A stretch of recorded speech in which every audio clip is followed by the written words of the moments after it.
Ese ashimwe cyane. Muri kano kamwanya rero tugiye gusangira ijambo. Ijambo rya Bibiliya. Ijambo ntago ari ijambo nashakishije, ni Bible based message.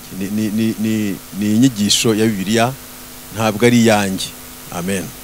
Hari uburyo butatu bwo kubwiriza cyangwa kwigisha. Hariho icyo bita preaching the Bible, preaching with the Bible, and preaching out of the Bible. Yes, ashimwe cyane. Mubare gukoresha ibirimi, hari kwigisha ibiri muri Bibiliya, kwigishanya na Bibiliya no kwigishiriza hanze ya Bibiliya. Yes, ashimwe cyane. Ariko yifashije nyine yanditswe nyine. Rero ngenje kwigishiriza muri Bibiliya kuko ni Bibiliya, ndetse hari abantu bagiye bavuga bati burya ati pastor ko ntiyigisha, atayigisha huza ibyanditswe. Yes, niko iyo ni inyigisho ya Bibiliya, nge nibyo nkunda kubera ko Bibiliya irihagije rwose, ubuntu gufasha abantu gahuza ibyanditswe, umwuka wera akagira icyo abafasha, bakagira icyo bumva kurushaho. Kuko umusobanuro mwiza wa Bibiliya ni Bibiliya. Umusobanuro mwiza w'ibyanditswe ni ibindi byanditswe.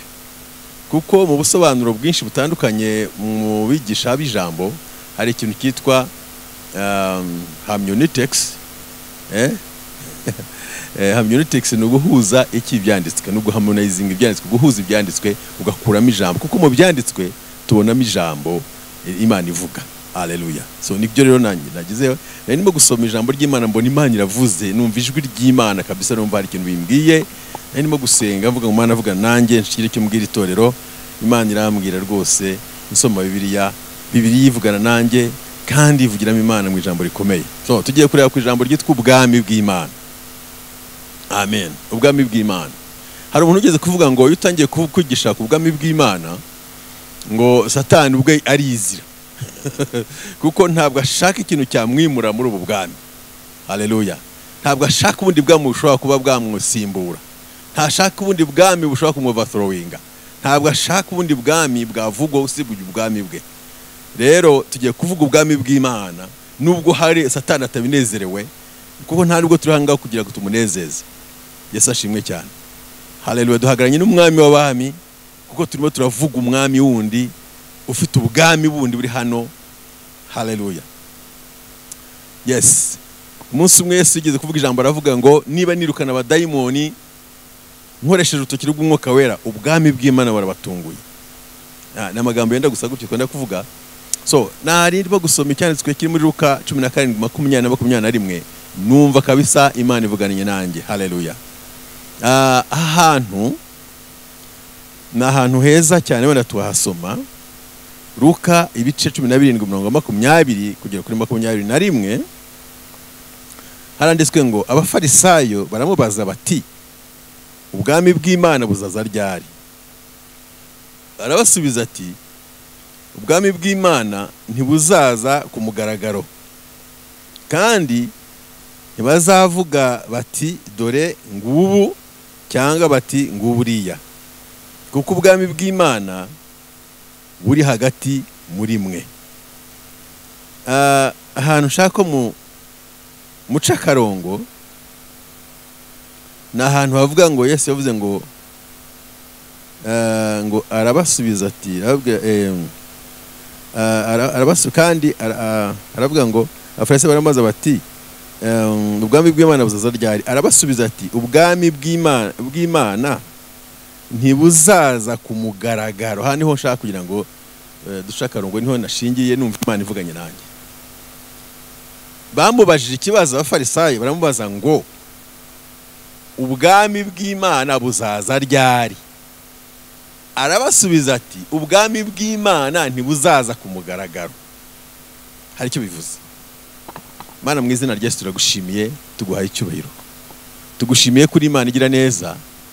Tugushimiye ko ushobora byose, kandi mwe nta kintu na kimwe gishobora kurogoya imigambi yawe. Papa mwiza, icyo wagambiriye kuvugana n'abantu bawe kivuga uyu munsi, kugira ngo ubwoko bwawe bufashwe. Mu izina rya Yesu Kristo turagutumiye kugira ngo utugirire neza uyu munsi, uko nafashijwe na bene data bafashwe. Tuguhaye icyubahiro, tuvuga ngo urakoze mu izina rya Yesu. Amen. Haleluya. Okay. Yesu abajijwe ikibazo, nk'umuntu wari utandukanye n'abamubazaga, nk'umwana w'Imana wari warafite icyamuzanye gikomeye, atangira kubasobanurira ati ubwami bw'Imana ntabwo buzaza kumugaragara, ati nta nubwo ntimuzategeze ngo bazababwira ngo dore ngubu cyangwa dore ngo buriya, ahubwo ubwami bw'Imana buri hagati muri mwe, niko yavuze. Ubwami bw'Imana buri hagati muri mwe. Yesu ashimwe cyane. Ubwami bw'Imana buri hagati muri twe. Ubwami bw'Imana buri muri twe. Haleluya. Yes, hari ikintu muri icyo gihe abamubazaga ikintu gihari ariko batazi ko gihari. Yesu ashimwe cyane. Bamubazaga kuri gahunda ye Imana yari ifite itangaje ikomeye y'ubwami bw'Imana. Haleluya. Reka tuvuge ubwami bw'Imana ni iki? Ubwami iyo tuvuze ubwami bw'Imana, nk'urugero, ubwami ni ahantu amatware y'umwami runaka, aho ashobora kugeza ijambo rye, aho ashobora gutanga itegeko rikubahirizwa ako gace, aho ijambo ry'umwami cyangwa itegeko ry'umwami rishobora kugenda rikemerwa, rikumvikana, rikubahirizwa, rigakoreshwa, rigashyirwa mu bikorwa, kubahwa. Aho ngaho niho bita ubwami bw'uwo mwami. Yesu ashimwe cyane. Na perezida wa repubulika iyo yatanze itegeko akagira icyo avuga ngo abaturage bakore, ahantu abaturage bagishyira mu bikorwa, ahantu agace hari iryo jambo rigishobora kugera, izo boundaries aho babumvira noneho bakabikora, aho niho hari ubwo butware bwe. Yesu ashimwe cyane. Ntabwo perezida wa repubulika w'iki gihugu cy'u Rwanda ashobora kuvuga ijambo ngo ryambuke umupaka wa Uganda ryambuke umupaka w'u Rwanda rigere muri Uganda rikorwa. Ntabwo bishoboka rwose, ntibishoboka. Yavuze ijambo ragenda rikagarukira hariya Goma, rikagarukira ku Rusumo, rikagarukira Kagitumba, rikagarukira iriya hepfo mu majyepfo. Yesu ashimwe cyane. Ariko ntabwo ushobora kwambuka mu buryo mu bindi bihugu. Rero uko niko ubwami bw'Imana bwo bumeze. Ubwami bw'Imana nabwo rero, iyo ahantu Imana itanze itegeko, itanze ijambo ryayo, ahantu imitima yakira ijambo ry'Imana ikaryemera, ikarikurikiza, ikaryubaha, aho hantu haba hari ubwami bwayo. Yesu ashimwe cyane. Niyo mpamvu Yesu avuga imitima yaravuze ngo umubi byasohoye imbuto zimwe zigwa mu butaka bwiza, ziramera, zera imbuto 100, imbuto 30, 60 n'ijana. Yesu ashimwe cyane. Ni ukuvuga ngo aho ngaho byari ishusho cyangwa se urugero yatanze rw'umutima wakira neza ijambo ry'Imana, wakira neza icyo Imana ivuze mu buzima bwe, akumva kinezerewe, akumva kiramushimishije, akumva agihinduye ihame riyobora ubuzima bwe, ndetse rikazahinduka umuco we. Yesu ashimwe cyane. Aho ngaho haba hari ubwami bw'Imana mu buzima bw'uwo muntu. Yesu ashimwe cyane. So ubwami bw'Imana nibyo Yesu yababwiraga, avuga ati ubwami bw'Imana ntabwo buzaza ku mugaragaro, ahubwo ubwami bw'Imana buri hano, nubwo burimo burakora, nubwo mutabubona ariko burahari, kuko umwami aba mu bwami, kandi ubabazaga yari umwami uri mu bwami bwe. Yesu ashimwe cyane. Haleluya. Rero ubwami bw'Imana nuko nguko bumeze mu busobanuro, ariko nashaka kubabwira ngo ibintu biratangaje ku buryo Yesu yavugaga ibintu bikomeye, ariko afite ibintu byinshi, burya ijambo Yesu avugaga rimwe rikaba risobanura ibintu byinshi birenze iby'icyo gihe, bikagira n'igihe kiri imbere. Imana ishimwe cyane. So ndashaka kubabwira mu magambo makeya, ariko mbere ko ngira ngo ndashaka kubabwira ngo Yesu umunsi yaravuze ngo yabwiye abantu ngo jyewe ndakora na data arakora iki? Arakora. Yesu ashimwe cyane. Yesu yavuga ati ndakora. kugeza ubu na data arakora. Ni icyanditswe kiri muri Yohana, ubutumwa bwiza bwa Yohana 5:17. Abafarisayo nabo babashatse kuvuga ngo kuki urimo abigishwa bawe barimo kugenda bakora imirimo kandi ari ku isabato, kuko ngo baciye mu masaka bagenda bayashishibuza bayakuwe bagira barya ngo kuki babikora ku isabato. Arababwira ati umva, data arakora nanjye ndakora kugeza ubu. Yesu ashimwe cyane. Data arakora nanjye ndakora kugeza ubu. Yarababwira ati ibyo bintu birimo kuvuga ntago muzi muri byo murimo, rwose tugomba gukora. Data arakora webwe nanjye ndacyakora. Se wakwibaza ngo Yesu avuga aya magambo yashaka kuvuga iki? Ubundi Yesu niki yavugaga akora? Haleluya. Nababwiye rero ngo burya ibyanditswe byera niwe musobanuzi wundi mwiza w'ibyanditswe bindi. Abantu batabyumva yuko ushaka gusobanura ijambo ry'Imana ry'ukuri, uhuza ibyanditswe kugira ngo uzane ukurura ubusobanuro bw'ukuri, ntago bagasobanukiwe neza biri uko yanditse. Yesu ashimwe cyane. Yesu nanone yongeye gusobanura akoresheje iryo jambo. Hari irindi jambo nanone riri muri Yohana ibice 4:34, yabwiye bigishwa aravuga ngo ibyo kurya byanjye ni ugukora ibyo wantumye ashaka no kurangiza umurimo we. Haleluya. Ibyo kurya byanjye, amafunguro yanjye andyohera, ibintu nijya mfitiye apeti nyinshi cyane, ni ibintu bibiri, nibyo kurya bibiri by'ubwoko kabira bikomeye. Icyambere n'ubwoko bw'ibyo kurya byitwa ibyo wantumye ashaka, ibyo data ashaka. Amen. Yes, aya magambo araryoshye. Ni naho actually hari the central cyangwa central verse yo dukwiye gutekerezaho cyane, ni naho turi butinde kuko hararyoshye cyane. Amen. Yes, arabwira ati ibyo kurya byanjye ni ugukora ibyo wantumye ashaka no kurangiza umurimo we. Amen. Haleluya. Ibyo kurya byanjye ni ugukora ibyo wantumye ashaka.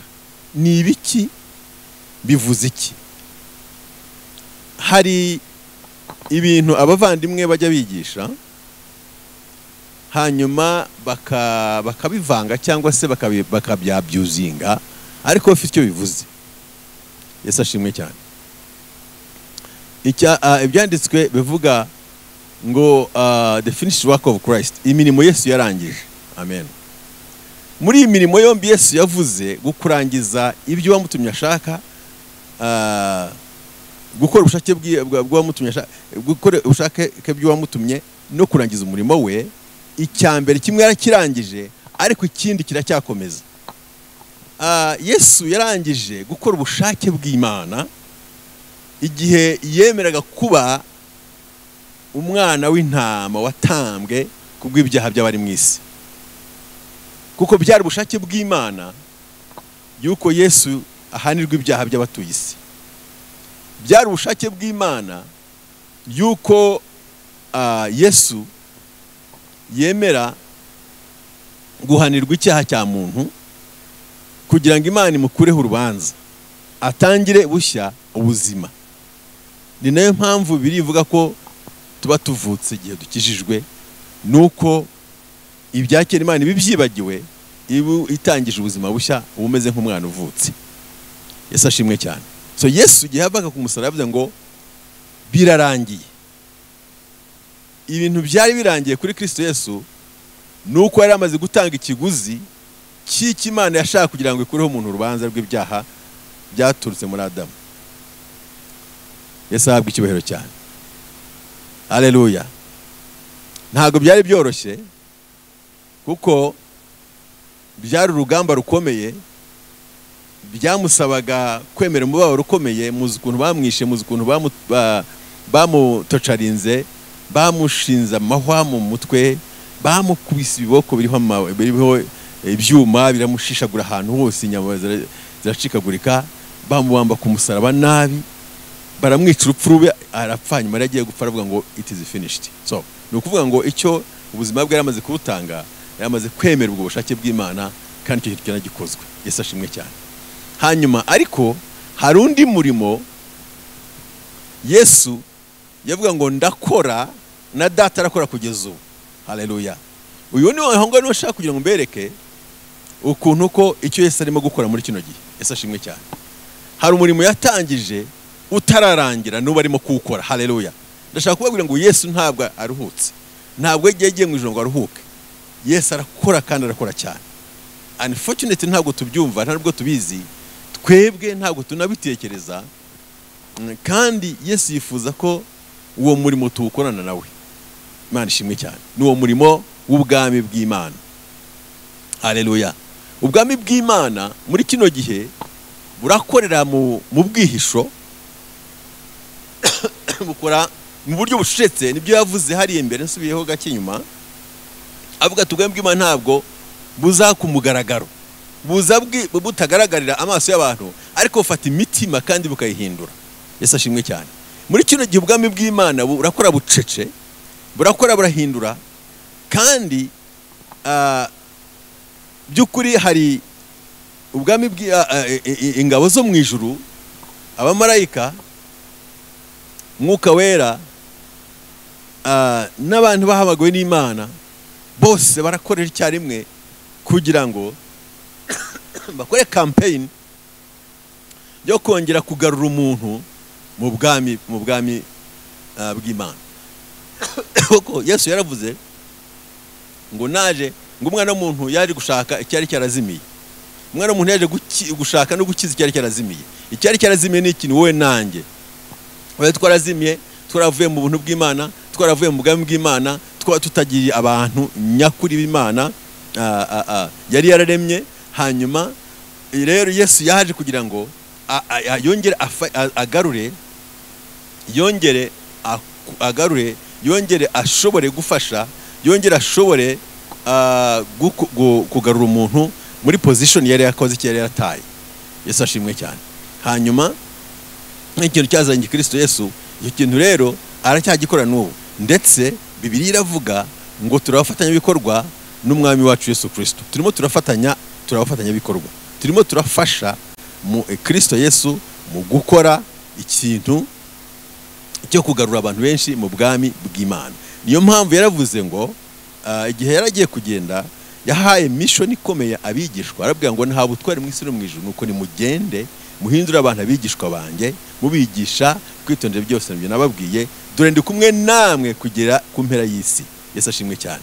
Ndashaka kubwira muvandimwe, iyo winjiye gukora na Kristo Yesu mu kugarura abantu kuri Kristo Yesu, mugarura abantu mu bwami bw'Imana, mu kuvuga ubutumwa bwiza, mu kongera kwamamaza ubwami bw'Imana mu mitima y'abantu, uburimo gukora na Kristo, muba muri kumwe na Kristo Yesu aho hafi. Yarasezeranye ngo dore ndi kumwe namwe kugera ku mpera y'isi yose. Ndi kumwe namwe kugera ku mpera y'isi yose.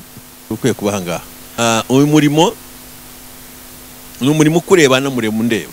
Ijambo ry'Imana ritubwira ko twahamagariye gufatanya n'umwana w'Imana Kristo. Twahamagariye gufatanya n'umwana wibwira ngo aho ngaho ukorera, aho ngaho utuye, aho ngaho abavandimwe n'inshuti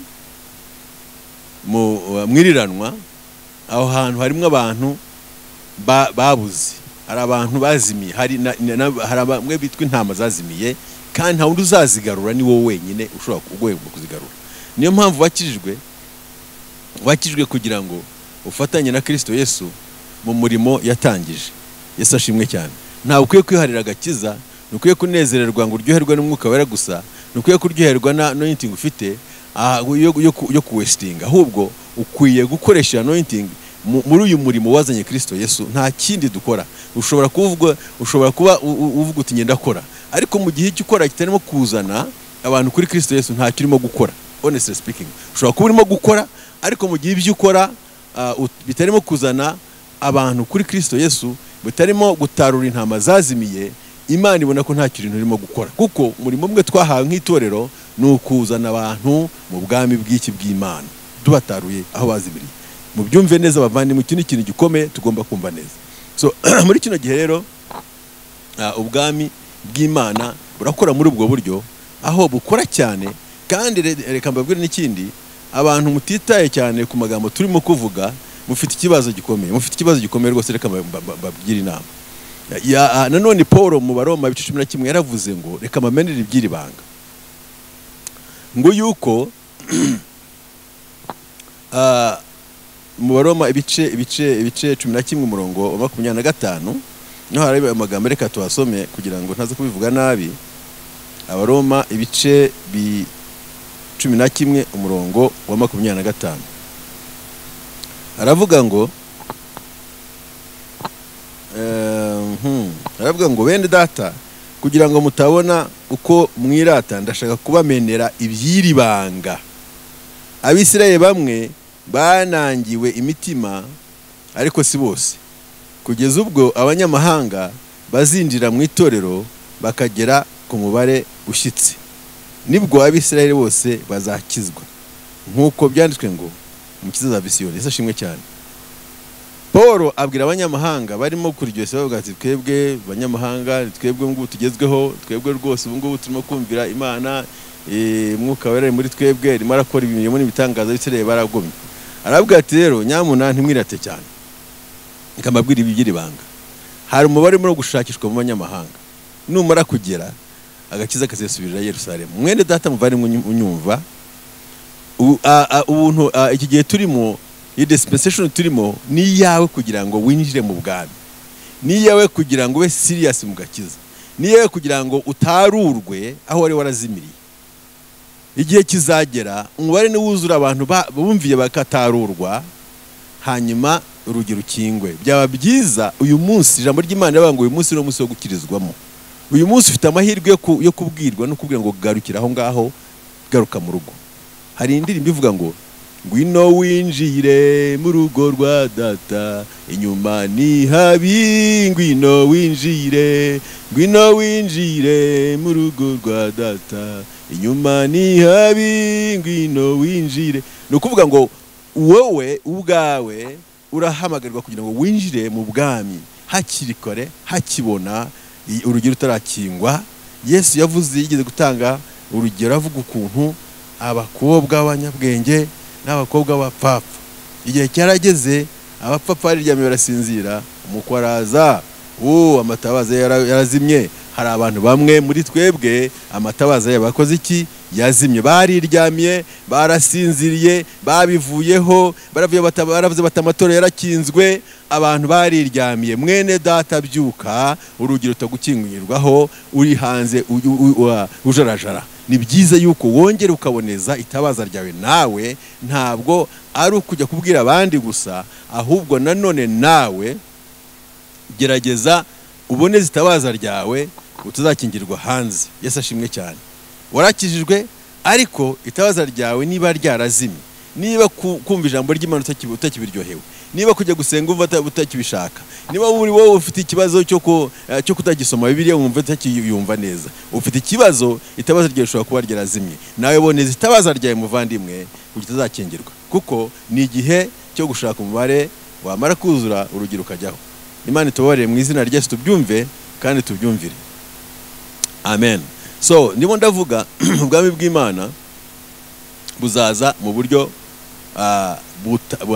buri butatu. Uburyo bwa mbere twavuze burimwo kumva ijambo ry'Imana ukaryakira mu mutima wawe, ubwami bw'Imana bukinjira muri wowe. Yesu yaravuze ngo umuntu niyumva ijambo ryanjye akaryubaha, ngiye neza tuzamukunda, tuzaduturane nawe. Nabwiye ngo umwami aba mu bwami bwe. So umwami niba ari muri wowe, ubwami bw'Imana urabufite, ntacyo bitwaye. Nubwo wamera igihe udasenga kubera ko nyine insengero zikinze, nshaka kukubwira ngo mwene data humura, ubwami bw'Imana butuye muri wowe. Amen. So hari ikindi gihe rero nanone cya kabiri, kuko ubwami bw'Imana buzaza mu buryo buri progressive, mu ntambwe eshatu. Intambwe ya mbere niyo twavuze, iya kabiri ni intambwe ngiye gukurikizaho, intambwe yitwa rapture mu Cyongereza. Ni igihe Yesu azaza agahagarara mu kirere, ngo hakavuga impanda ya marayika ukomeye, ngo abapfuye nibazabanza kuzuka, noneho natwe tukazamusangana bazaba bakiriho, ngo tuzabana n'umwami iteka ryose. Niko bavuga, muzasome mu Batesalonika 4:16 kugera kuri 17. Yesu ashimwe cyane. Umwami ubwo azavuza impanda, abapfuye bazuke nibo bazabanza kuzuka. Abangaba ba Gaddafi bapfuye bitwa ba Poso bari abakristo beza cyane, abo bantu bazatubanziza kuzuka. Natwe abazaba bakiriho natwe tuzamurwe mu kirere ngo tubane n'umwami. Iyo mpanda nivuga abantu bose ntago bazayumva. Uburyo bwa mbere bw'ukuntu ubwami bw'Imana buzaza mu buryo bwa bucece, nubwo twavuze mbere bwa kabiri ubu ngubu abantu benshi ntago bazumva iyi mpanda. Azaba ari impanda specifically y'abantu babanje kwemera ijambo ry'Imana, y'abantu bateguwe kwinjira mu bwami bw'Imana bakabwakira, kuko ubwami bw'Imana tugwinjiramo hano, turegistaringa mu bwami bw'Imana turi hano. Yesu ashimwe cyane, Yesu ahimbazwe.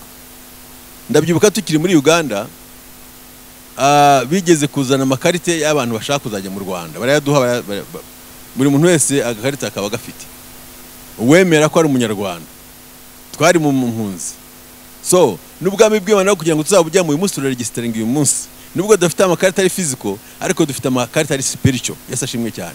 Ni byiza ko nawe wiyandikisha mu bwami bw'Imana, ukaba ufite assurance yuko impanda nivuga nawe uzumva iyo mpanda. Imana ishimwe cyane. Haleluya. Niba ijambo ry'Imana rikorera muri wowe, niba ijambo ry'Imana ryubahirizwa muri wowe, uri umunyamugisha. Impanda ya marayika ukomeye ya rapture cyangwa se kuzamurwa kw'itorero, aho ngaho uzayumva nawe uzamukane n'abandi. Ariko hari akaga kazaba gasigaye hano ku isi ku bantu bazaba basigaye. Yesu ashimwe cyane. Kuzaba basigaye mu isi bazaba bafite akaga gakomeye, kuko bazahura n'ingorane, bazahura n'ubutegetsi bwa antikristo bw'imyaka 7. Igihe itorero abazaba barazamutse bazaba bari mu kirere, bari mu munyenga, abo ari kumwe n'umwami Imana, aho birivuga ngo bazafungura bakagira ubukwengo bw'umwana w'intama. Ariho hazaba hari gufungura, hazaba hari kunezerwa, hazaba hari guhanagurwa amarira, hazaba hariho kongera komorwa ibikomere byo mu isi, hazaba hari umunezero ukomeye cyane imyaka 7. Ariko hasangaha hazasigara abantu babandi twavuze bataboneje amatabaza yabo, bisinziriye. Amatabaza yaka akora icya kazima, abantu bafite ikibazo. Ni byiza yuko bene data twongera tukikubita gashi tukahaguruka kugira ngo dushobore natwe kuzumva iyo mpanda ya marayika ukomeye, ntituzasigare hano bene data. Kandi ibihe biratwereka ko rwose hari signals zerekana ko dushobora kuzagenda vuba. Imana ishimwe cyane. Abantu bazagenda aba n'abanyamugisha, abanyamahirwe, biraba ngo urupfu rwa kabiri nta kintu bafiteho uburenganzira. Imana ishimwe cyane. Kandi abantu bazagenda, abakristo bazagenda nibo bitwe umubiri wa Kristo Yesu, nibo bitwa the body of Christ. Abantu bafite nibo bitwa umugeni wa Kristo Yesu. Aba nibo bafite iryo banga, nibo bafite ayo mahirwe yo kuzazamuka. Hanyuma nibamara kuva igenda kigera nyuma y'imyaka 7 bazagaruka hano ku isi, baze gutegekana n'umwana w'intama, bategeka abantu bafite inyama n'amaraso. Yesu ashimwe cyane. Aho ngaho niho nanone ubwami bw'Imana buzongera bugafata indi ntambwe, indi dimension kwigaragaza, kuko ubwami bw'Imana buzaza bwaje mu buryo bucecetse, budasakuza, mutagaragara. Ariko this time, the third time, buzaza mu buryo bugaragara, mu buryo buri open, buzatungura abatuye isi. Yesu ashimwe cyane. Bibiliya iravuga ngo Yesu azagaragaje ku bicu. Iyo usomye ibyanditswe byera mu byahishuwe igice cya 4 umurongo wa 4, navuga ngo Yesu azaza ngo na amaso yose azamubona, ngo n'abamucumise nabo bazakurya bazamubona. Babandi bamujombye amahwa navugaga, babandi bamujombye amacumu nabo bazamubona, n'abantu bose bamuhinyuye bose bazamubona bakorwe n'isoni. Yesu ashimwe cyane. Ndetse birivuga amagambo akomeye cyane. Iyo usomye mu byahishuwe bice 20 umurongo wa 11 haravuga ngo 20 umurongo wa 10 havuga amagambo akomeye rwose, ngomba kubabwira byanze bikunze. Yesu ashimwe cyane. Ngomba kubabwira pe, kuko ni byiza kuyumva bukitwa uyu munsi, icyo gihe kitaragera. Ni byiza kuyatega amatwi yatekerezaho, kuko arakureba kandi nanjye arandeba. Haravuze hano byakozwe byahishuwe 20 umurongo wa 11, haravuga ngo mbona intebe y'ubwami nini yera, mbona niyicayeho isi n'ijuru bihunga mu maso habyo, ngo ntihaba hakiboneka mbona abapfuye, abakomeye n'aboroheje bahagaze imbere y'iyo ntebe, nuko bitabo birabumburwa, kandi ikindi gitabo kirabumburwa, aricyo gitabo cy'ubugingo. Abapfuye bacirwa imanza z'ibyanditswe muri ibyo bitabo zikwiriye ibyo bakoze. Inyanja igarura abapfuye bo muri byo, urupfu na kuzimu bo muri byo bacirwa imanza zikwiriye ibyo umuntu wese yakoze. Urupfu na kuzimu bijugunywa muri ya nyanja yaka umuriro. Iyo nyanja yaka umuriro niyo rupfu rwa kabiri, kandi umuntu wese utabonetse ko yanditse mu gitabo cy'ubugingo ajugunywa muri iyo nyanja yaka umuriro. Amen. Hepfo ukomeje mu igice cya 24 haravuga ngo ngiye kubona mbona isi nshya n'ijuru rishya. Haleluya. Ngo mbona Yerusalemu amanutse, ngo hanyuma ngo Imana ngo ibana n'abantu, ngo Imana izaba ubuturo bw'abantu, ngo nta mubabaro, nta gahinda, nta rupfu ruzongera kubaho. Yesu ashimwe cyane. Ubwo nibwo ubwami buzaza mu buryo buri open, bugakuraho ibintu byose byishyize hejuru, bugakuraho antikristo, bugakuraho bizaba bihariye ku isi, bugategeka isi n'ijuru. Yesu ashimwe cyane. Isi n'ijuru bizaba ikintu kimwe, kuko Imana ngo izaba ari umucyo, nta nijoro ngo rizabaho. In fact, hari icyanditswe kiri muri Zakariya 14:4 kugera ku 9, havuga amagambo meza cyane. Haravuga ngo hari umunsi uzwi n'Uwiteka, umunsi utazwi n'umuntu. Haleluya. Ngo uwo munsi ntabwo ari ijoro kandi ntabwo ari amanywa. Imana ishimwe. Haleluya. Uwo munsi ngo nta muntu uwuzi. Uwo munsi si amanywa si nijoro. Uyu munsi ndawukumbuye. Uyu munsi uyu murongo iyo ngusomye numva nkumbuye uwo munsi Imana yanjye, nkavuga rwose koko tuzagira ryari muri uwo munsi. Nkumva ndawifuje, nkumva ndawutekereza, nkumva ndawimagininga, nkatekereza ukuntu bizaba bimeze, nkatekereza ukuntu bizaba bisa, nkumva ndaryohewe, nkumva nakomeza nkiryamira muri uyu murongo. Yesu ashimwe cyane. Hari igihe duterwa n'imidugararo yo muri isi, kumva atari ku uyu munsi rwose Imana yadusezeranije uzagira ryari, ubwo tuzabona ngo zaba ari gitondo, ngo umunsi ntabwo ntazaba ari kibunda, ntabwo azaba izuba, ngo ariko nibagera nimugoroba ngo hazaba ngo umucyo uhoraho iteka, ngo nta joro rizongera kubaho. Yesu ashimwe cyane. Ndashaka kubabwira abavandimwe, iki gihe kizaba ari igihe kiryoheye buri wese, hazaba ari umunsi twese dutegereje. Ubwami bw'Imana buza mu buryo butatu, nibyo Yesu yasobanuraga abantu. Muri kino gihe burakorera mu mitima y'abantu. Abamwakiriye rwose barimo barategurwa. Abamwakiriye umwami Imana yakorera muri bo, aragenda batunganya buhoro abakorera ikintu bita sanctification, cyangwa se arimo kugenda beza buhoro uko bagenda bagira n'umwami, niko agenda influencing ubuzima bwabo. Yesu ashimwe cyane. Hanyuma rero igihe kizagera agere hanyuma nanone aze kubahamagara. Isi ntiyumve nkuko n'ubwo itarimo kumva, nabwo ntabwo izumva. Yesu ashimwe cyane. Hama icyanga cya gatatu rero nuko hazaba igihe cya rusange, isi none kumva, ariko kumva noneho itagishoboye kugira ikihinduka, kuko yanze guhinduka mu gihe cya bucece. Yesu ashimwe cyane. So nukuvuga ngo aya majwi muri kumva, ijwi ryanjye, ijwi ry'abashumba, ijwi ry'abavuga butumwa, ijwi ry'abintumwa n'abandi bose, na majwi Imana yatumye kugira ngo bakore umusaruro wo gutegurira ubwami bw'Imana, bagarure intama, bazisubize mu gisibo cyangwa se mu rwuri rwazo rw'ubwami, mu buryo bumeze uko nk'uko mubireba. Niyo mpamvu buri jwi ryose ry'ijambo ry'Imana jya uritega amatwi muvandimwe, ntukagire umuntu usuzugura. Iyo ugira ikintu ujye wemera kwiga, wemere kwigira ku bantu bose, wemera kwiga. Umuntu wese avuze Imana izagufasha kandi yongere gusobanura birenze niko umuntu abasobanuye. Rero nkubwire ndangiza yuko muvandimwe, niba warakijijwe utuwemo n'ubwami bw'Imana, ufate neza, kandi uburyo bwiza bwo kubufata neza ni ukubwamamaza, ni ukubukumbuza abandi. So witerwa ubwoba n'ibihe turimo, kuko ubwami bw'Imana butuye muri wowe. Niba itorero ryanyu rikize, menya neza ko ubwo wakiriye Yesu ukaba umwami n'umukiza w'ubugingo bwawe, igihe kizagera, menya ko muri kino gihe utuwemo n'ubwami, ariko igihe kizagera nawe uture mu bwami. Ndashimwe cyane. Kino gihe utuwemo n'ubwami, ariko nukomeza kumvira ijambo ry'Imana, nawe uzatura mu bwami. Imana yacu duhana umugisha. Murakoze cyane, mugire ibihe byiza, munyemerere dusenga. Imana yacu ndagushimiye ngo uhaye icyubahiro, ngushimiye kuri Imana igira neza, ngushimiye ko ushobora byose kandi usumba byose.